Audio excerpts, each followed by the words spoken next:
study in a progressive group. So I was alone when I was studying here in Cebu.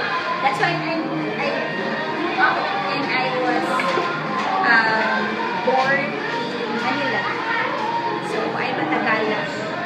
So I just studied here in Cebu because of the reason that my parents wanted me to get out of being an activist.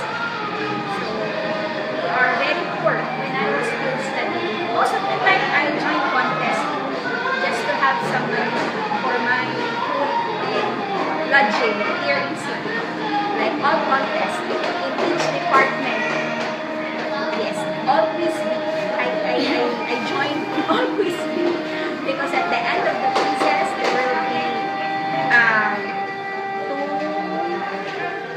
noodles and one sardines. Then it will be good for me for one full week. So I'm joining contests just for that. I'm doing assignments and thesis of my classmates. Then they're going to pay me so that I can have money.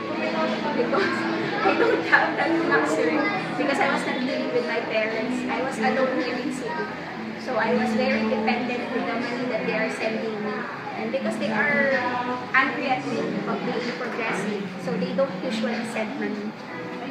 So it was so hard finishing my college, my university days, that I was able to manage. And I think it done good things to me. I practiced my English, I was able to be very good in writing because I did many assignments at one time. So instead of making my own essay, I need to make at least 10 essays a day.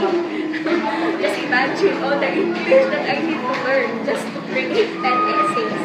So after graduation, because I did not graduate with honors, I was given the honors after graduation because of my activist. So the school got angry with something that they did not allow me to graduate with cum laude. But after graduation, they need to give it to me. But they did not give it to me during graduation.